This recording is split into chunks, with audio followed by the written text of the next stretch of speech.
Hello and good morning friends, welcome to the CEC Edusat live lecture. Dear friends, we are pleased to announce that so far we have conducted almost 10 sessions on history of English literature. Dear friends, we would be carrying our series forward, and today in this session we would be going to discuss on the age of Pope.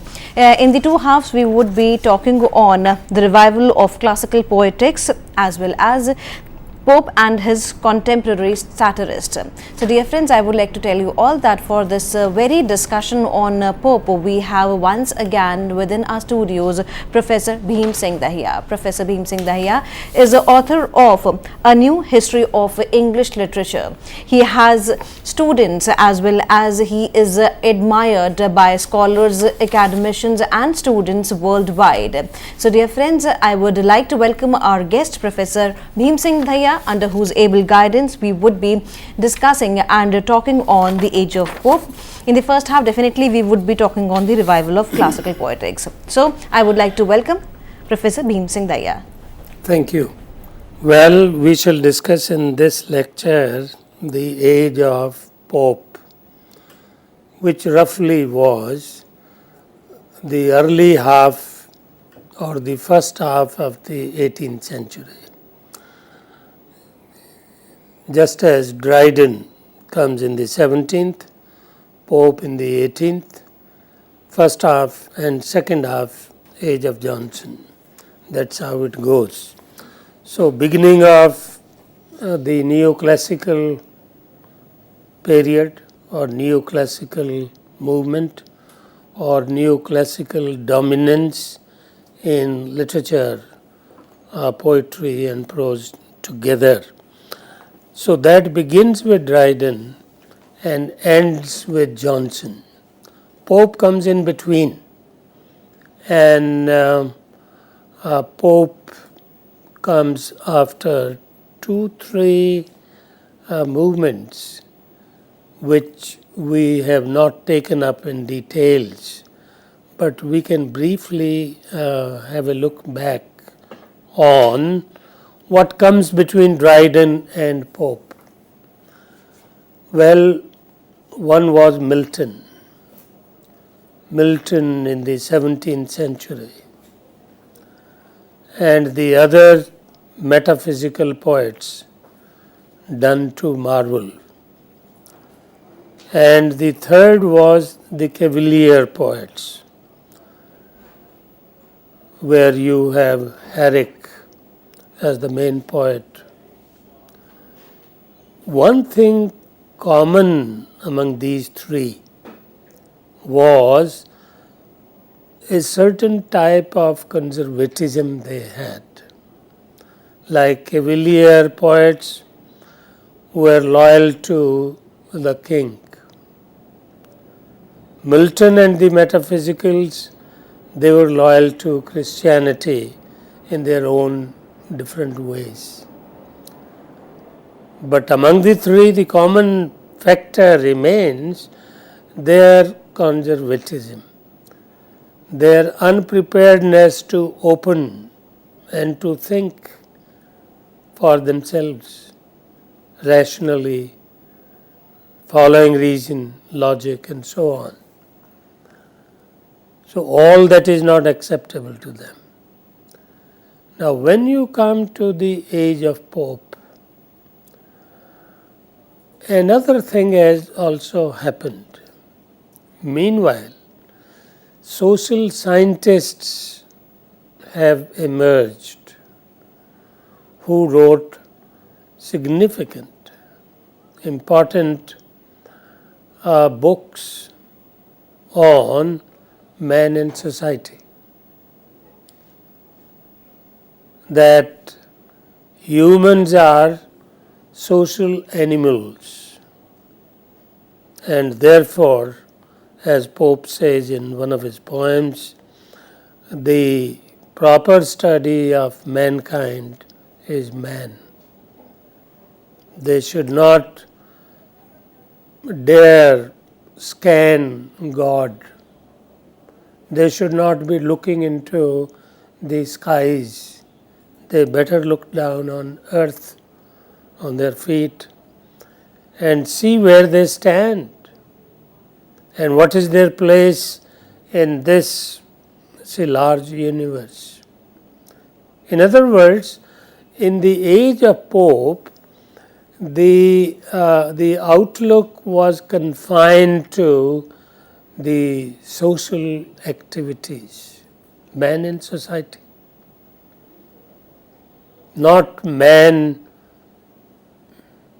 in isolation or man looking within, as during the age of Shakespeare, Sidney said, invoking the muse, help me do this, that, and so on, as the convention goes. And pat comes the reply from the muse, you fool, you look within and write. Means all that you are looking for is not outside there. It is here inside you. So that was the philosophy of individualism. Means the individual human is the cosmos, and therefore he better look within rather than without. So the age of exploration, which was in the beginning, 15th, 16th century, was replaced by this sort of individualism. Then 17th century, science, Copernicus, Galileo and company, discovering, exploring the physical universe, the material universe. And once that is done, then in the 18th century, in the age of Pope, you have histories, you have social sciences trying to sum up the human societies, their role, relationship between individual and society. That becomes the focus. Obviously, the focus is on the limitations. The focus is not on the explorations, not on the possibilities, but the impossibilities. The practical side, the limitations of man and society. So that is why the mode of writing in the age of Pope is satire.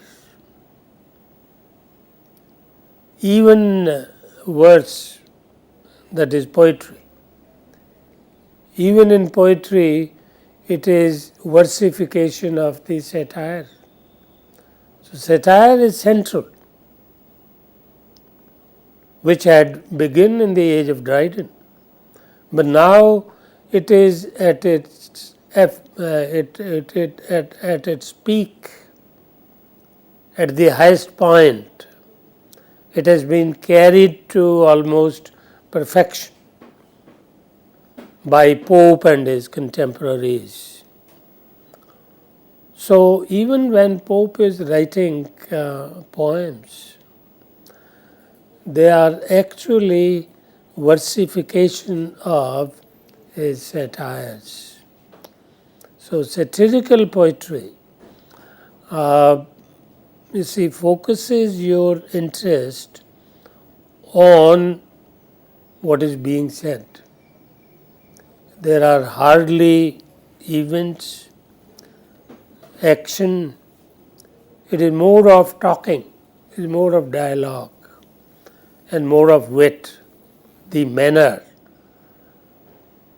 So manners are the focus. Manner of living and manner of writing, both. So language and society become both a similar kind of focus for Pope and his fellow writers.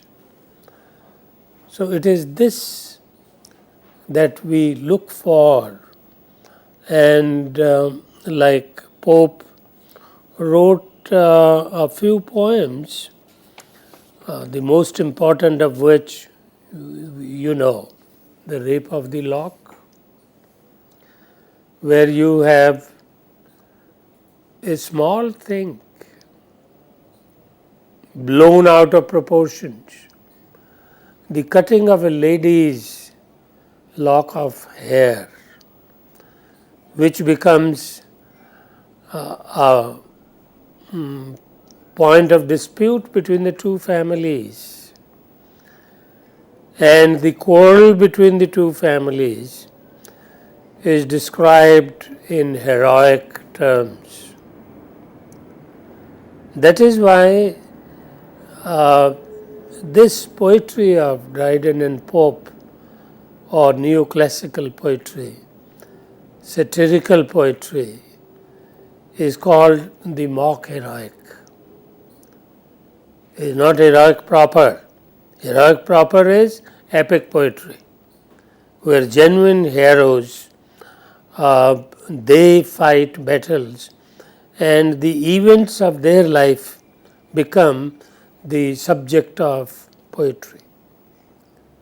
Like our epics, Ramayana, Mahabharata. Similarly, the Western epics, Iliad, Odyssey. So that is heroic poetry. That is epic poetry. But Pope wrote epic poetry which is more of a mocking of the heroic rather than heroic proper. It is not genuine heroism, but it is anti-hero, blown out of proportion. So you present a pygmy as hero and use elevated, inflated language to inflate the size of the pygmy, to make him look much larger than life size, than the normal size. So this is what Pope is doing. And the target, as I said, is the limitations. You find faults with everything and everybody and everywhere. That is what Pope does in the Dunciad. The Dunciad, where you have a set of portraits of the rival poets and writers. So Pope is indirectly, by changing their actual names into fictitious names, is hitting hard his own rival poets, his own rival writers of his age. So obviously he will exploit the epic tradition, epic themes and styles, only to use it for mocking purposes. Hence it is called mock epic. And the Dunciad is the best example of that. But the Rape of the Lock has been more popular poem, prescribed in almost every MA syllabus, because it offers an interesting story. But what is important in Pope's kind of poetry, or neoclassical or mock epic poetry, satirical poetry, the important thing is what is around the subject, what is around the character, not so much the action or event or the character. So the Rape of the Lock, as I said, it is not the rape of the lock. Imagine using the word rape, which is a very serious offense, the wrong done to a woman is called rape. But here, cutting of a lock is called rape. Rape of the lock. Not rape of the woman, rape of the lock. So, the important thing in these poems is, first, blowing up something out of proportions, inflating it, making a pygmy the heroic size. The same with language. So, there is an internal and inherent dichotomy, discord between the subject and the style. The subject is unheroic, but the style is heroic. In fact, not merely the style, the entire machinery which is being used, all the devices of poetry, of constructing a poem of epic size, long narrative poem, they are being used to just inflate a small thing. Just as we say, making a mountain of a molehill.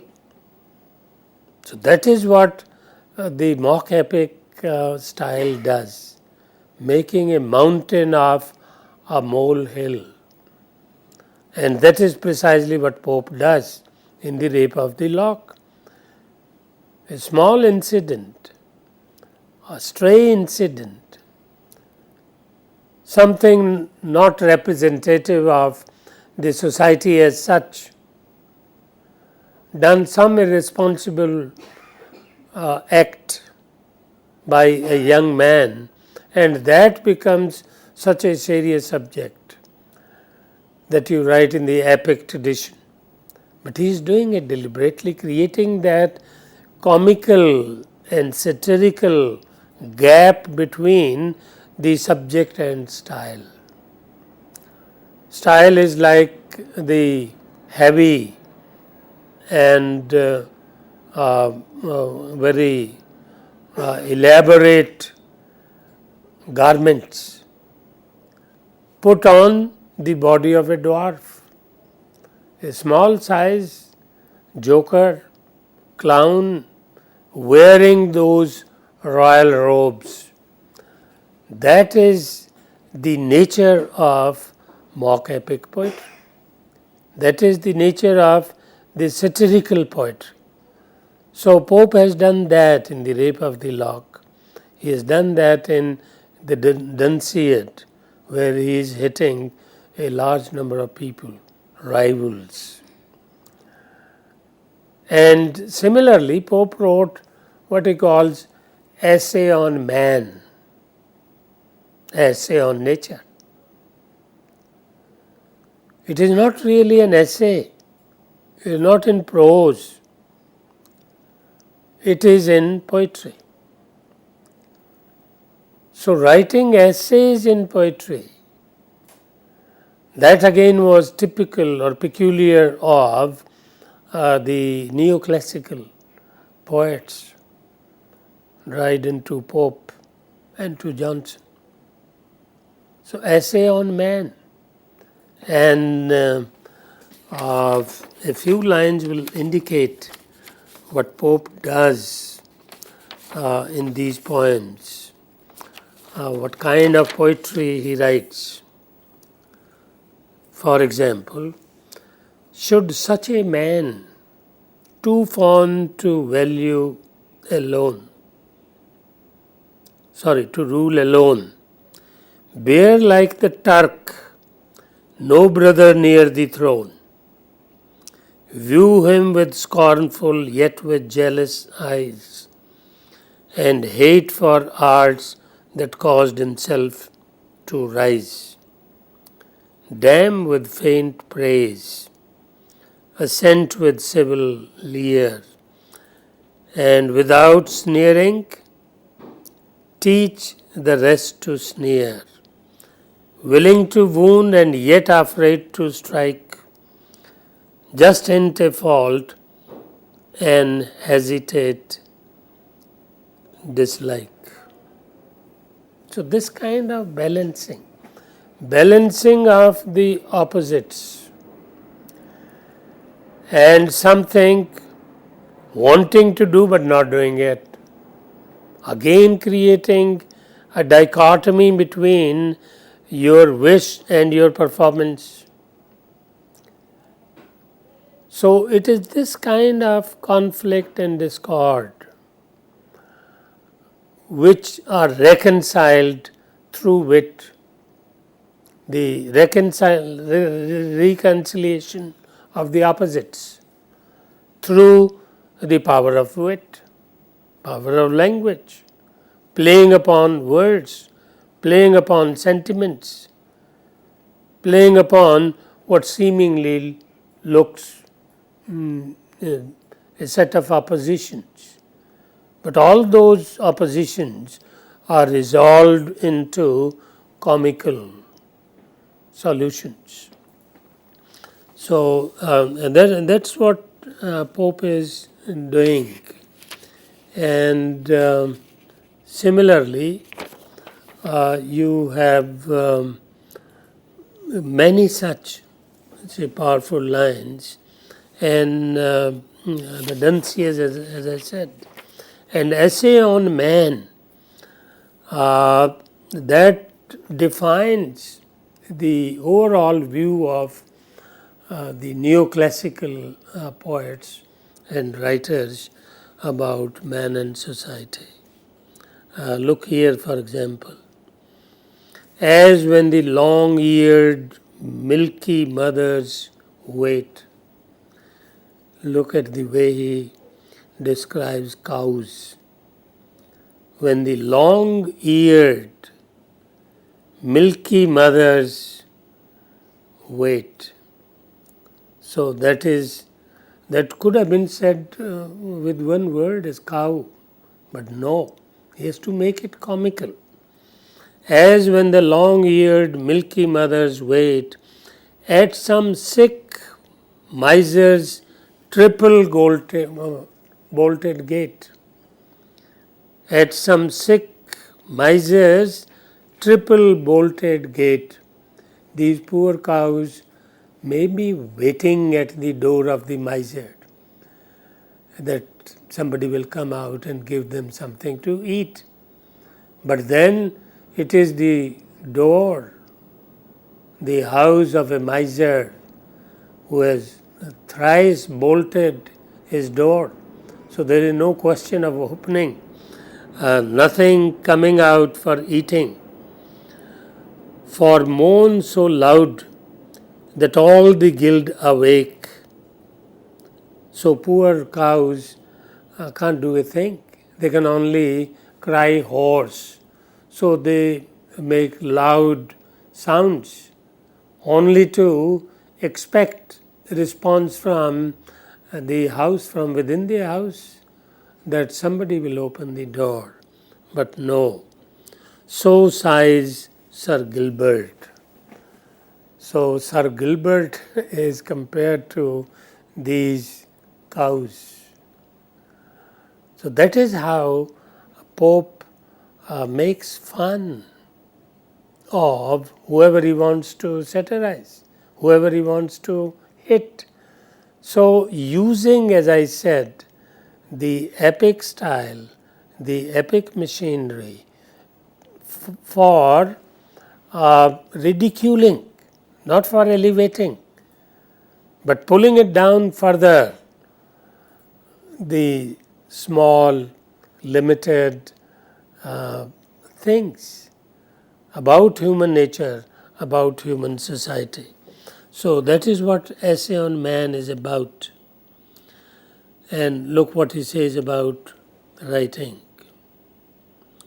True ease in writing comes from art, not chance. As those move easiest, who have learned to dance. This is essay on criticism. Just as essay on man is sort of a treatise, a thesis, a philosophy about man, his position, his nature, and so on. Similarly, essay on criticism is about the nature of arts, poetry, literature, and all that goes into it. So he says, these do not come by chance. You have to work hard to acquire perfection. So only those artists and poets who learn the trade of writing through hard work, practice, only they achieve perfection, excellence. It can't be anybody's, a novice's game and coming by chance. So this is what Pope does in his poetry. Essay on man, essay on criticism. Now, in that very age, the age of Pope, there were other poets also, but they were overshadowed by Pope being the tallest and being the loudest and being the sharpest, most stinging. It was not very easy to stand against him, stand opposite to him, facing him. Hence, most people were overshadowed by his very presence, which was so dominating, which was so domineering. And that's why the age of Pope, thank you for the time being. There is much that could be said, but then we have covered the essential features of the poetry of Pope and all else that was happening around him. Thank you.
Well, in this lecture, we will cover the age of Pope, but our focus will be on the age, not on Pope, because the age includes much more than a single writer, a single poet.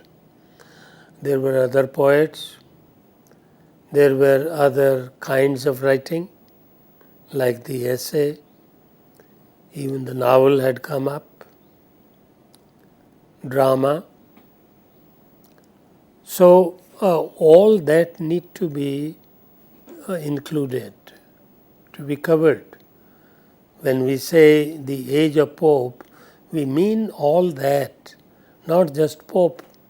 So Pope is all right in his own place, dominating all right, but then there were others. In the early 18th century,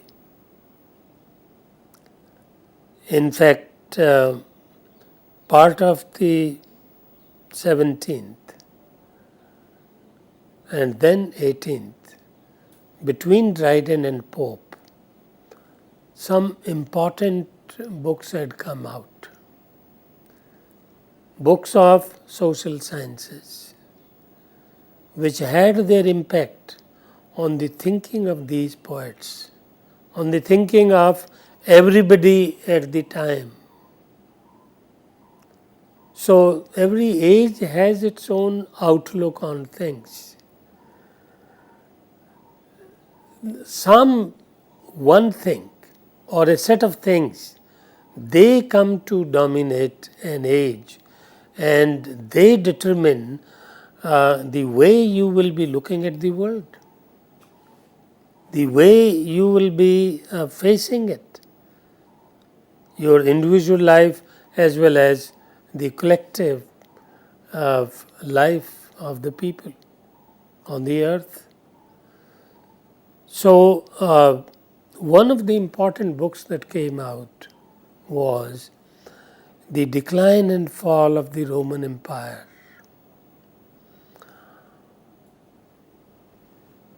which was written by the historian Gibbon, a very important historian in the history of history itself. And this was a seminal book which had tremendous impact not only in England but all over Europe. Byron compared it to the writers of the French Revolution, whose ideas brought about a change in Europe, change in the very thinking of man, our outlook. They were Voltaire and Rousseau, whose ideas about man and universe brought about the French Revolution, because they for the first time talked about the dignity and freedom and equality of the individual man, irrespective of his caste, creed, origin, nation, so on and so forth. This radical thought had come up during this period of the 18th century. So it had its own impact on the poets.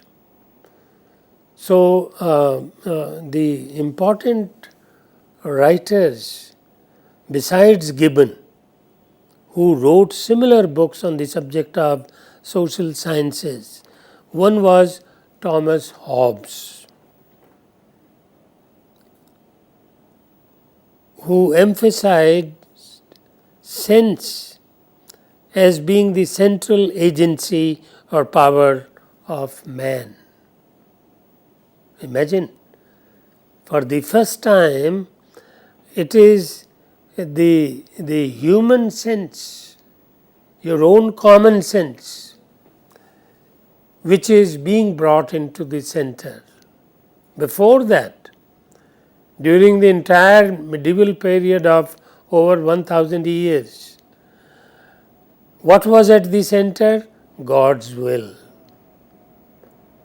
But now it is man's own common sense. So it is an age of common sense. It's a poetry of common sense. And that's why books are being written about what is man? What is man in society?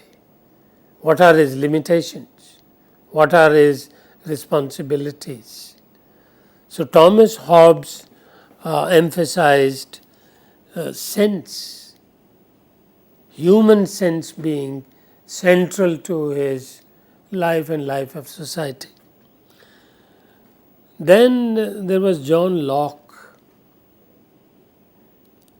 Locke wrote an essay concerning human understanding, 1690, end of the 17th century. Its impact, therefore, in the early 18th century was the greatest in the age of Pope. An essay concerning human understanding. It is no longer the divine understanding. Earlier centuries emphasized and remained stuck up with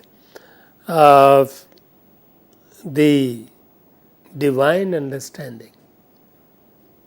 That is why Pope has to say that the best study of mankind is man, proper study. The proper study of mankind is man. So don't presume to scan the heavens, the gods. So rather than look above, you look down, look upon the earth, see what realities are around you and within you. So it is this kind of outlook dominating the age of Pope. So an essay concerning human understanding. And another in the line was David Hume.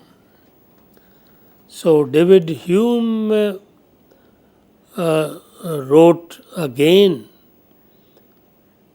about the nature of man, nature of society. As he says, that it might be of use to prevail with the basic mind of man, to be more cautious in meddling with things exceeding its comprehension, to stop when it is at the utmost extent of the tether, and to sit down in a quiet ignorance of those things which upon examination are found to be beyond the range of our capacities. If you read Pope's essay on man, it looks like he is summarizing this very thought. So there is a very close link between what Pope is saying in his poetry and his fellow writers are saying in prose books. So you have to link it up. After all, any age will have interlinkages between and among people as well as things happening there. So you have to take an overall view. It may be the study of Pope's poetry or any individual poem or writer. You have to place it for a proper understanding in the historical context. So the historical context is the age. So the study of a text has to be in the context. So text and context both have to be related. If you study just the text without the context, you will maybe reaching conclusions which are funny, which have nothing to do with the text as such. So the real nature, the true colors of the text will come out only when you fix it, when you plug it in the historical context in which it belongs. So every poem, every play, every novel, every essay, whatever the subject of study, it has to be contextualized. It has to be placed in the context of the age. And age, of course, is a confluence of so many forces, so many factors, so many events, so many thoughts. All that goes into the making of an age. So, Thomas Hobbes, John Locke, David Hume, and then Gibbon, the decline and fall of the Roman Empire, all these writers, they were shaping the thought, the outlook of the age of Pope. And what you have in his poems, what you have in the poems of other poets of his age, his contemporaries, it is just a sort of poetization or versification of these very ideas. The neoclassical drama, for example, because poetry was not the only form. There was drama, there was prose, there was fiction. So, the neoclassical drama, or call it the Restoration comedy, is also called the artificial comedy. Later, Charles Lamb in the 19th century, age of Romanticism, he wrote in defense of this artificial comedy of the last century, as he called it. This was the Restoration comedy. And this comes at a time when the theatres were reopened after having remained closed for over half a century. Those years of the Puritan rule in England, when the Puritans came to power, removing Charles I, the king, they closed down the theatres also. They were moralists, Puritans. They thought theatres were corrupting the youth, the morals, the purity of their thought and emotion. That was being polluted, corrupted by the theatre. So, they closed down. So, for half a century, theatres remained closed down. So, they were revived in 1660. That is why it is called revival. That is why it is called return of arts, literatures, and so on, and the freedom that goes with it. So, when the theatres reopened, obviously people wanted all sorts of freedom, including the writers. So, Restoration comedy is also called the comedy of manners.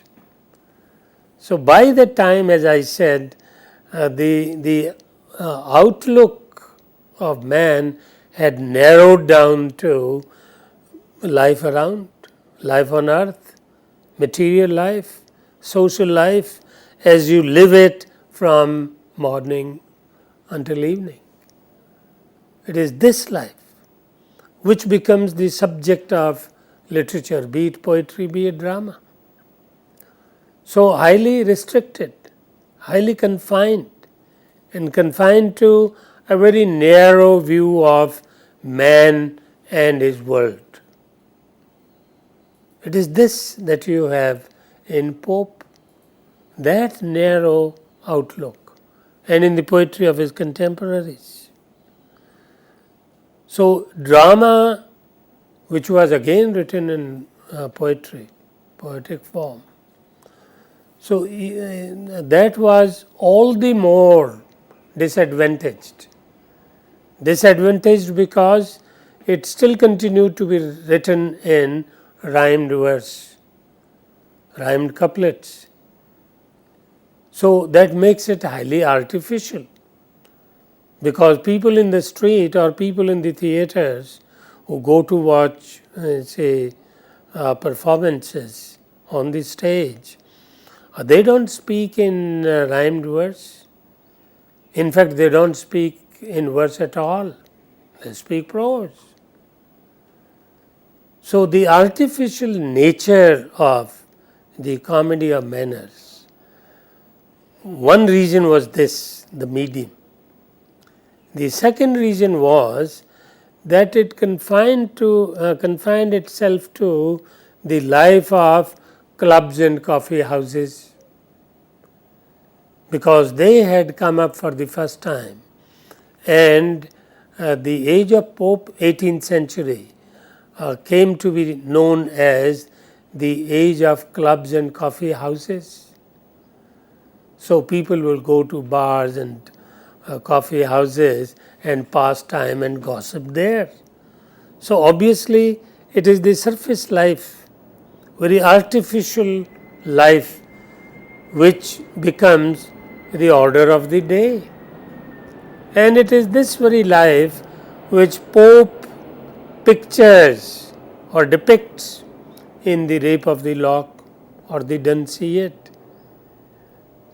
And even the names of characters, he deliberately chooses to make them funny, to make them comical, and the satire works best through such tricks of naming. So, you have these dramatists of the Restoration period, not Pope. Pope did not write dramas, but his contemporary poets did, like Shadwell. Shadwell wrote a famous play called, he wrote many, She Would If She Could, that is 1668. Dryden also wrote An Evening's Love. Then Athearge wrote The Comical Revenge or Love in a Tub. And most famous of these dramatists of the Restoration period of the comedy of manners or the artificial comedy was Congreve. Congreve wrote The Old Bachelor, 1693, then The Double Dealer, 1693 again, and even more famous at the end of the century, 18th century, The Way of the World. The Way of the World. So, it is the way of the world which is the primary and the main subject of the age of Pope. It may be poetry, it may be drama, it may be prose. In all these forms of literature, the focus is of limitations of man, the way of the world, how the world goes. As in King Lear, Lear himself says, don't you see how the world goes? Even without eyes, and Gloucester has no eyes. His own eyes have been pulled out by his own daughters and sons-in-law. He says, we know how the world goes, how the rich and the poor are treated differently, how the man of property, even a peasant's dog, considers itself more important than the beggar, how it drives away the beggar. So that is the way of the world.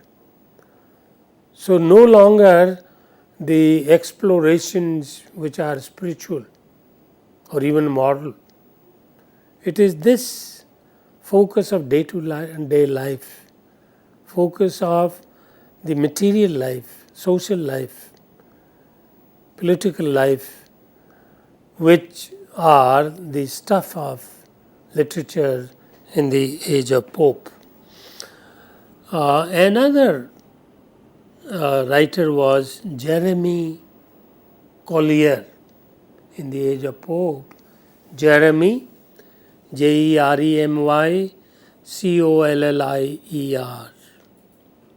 He wrote The Short View of the Immorality and Performances of the English Stage. The Restoration Comedy, which came to be called immoral, which came to be called artificial. All sorts of names were given to it because it was highly restricted to the surface life and to the artificial life that people spend in the clubs and coffee houses. Not a serious matter, not a serious view of life, as if life is a fun, a pastime. And that is what Jeremy Collier attacks in this, The Short View of the Immorality and Performances of English Stage.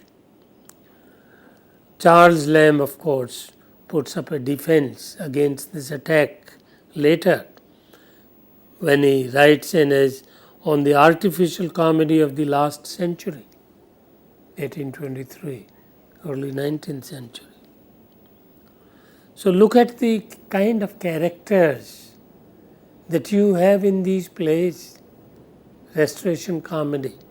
That will give you an idea about the satire, the nature of satire, the nature of poetry that was there. Sir Fopling Flutter, this is one name, Fopling Flutter. Then Colonel Bully, then Sir John Brute, and similarly Squire Sullen, Sullen, and another Lady Beautiful. So the very names suggest the qualities of these characters, the predominant qualities which defines the character of each. Goldsmith also wrote She Stoops to Conquer.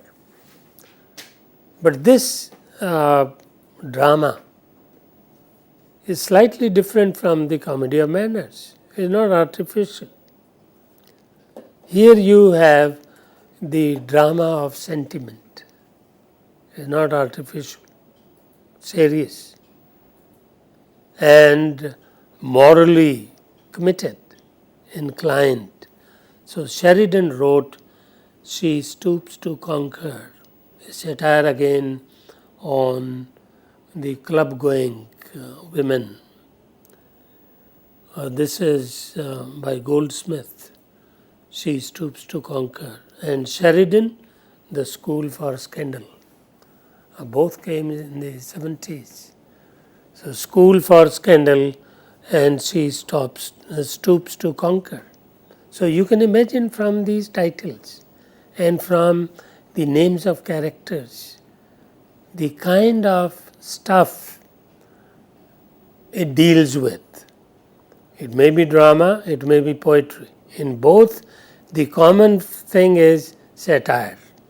And satire is on the limitations of man and mankind, limitations of the materialistic life, when your life gets confined to the routine activities of day-to-day living, when you have become almost averse to serious thinking, of trying to probe the moral, spiritual issues of life, because life is not all about eating, drinking and be merry.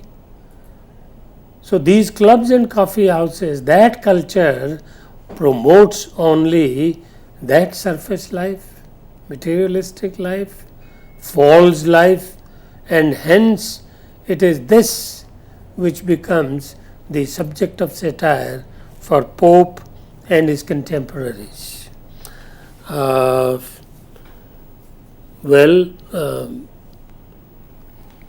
think enough for the day. We stop here. Thank you.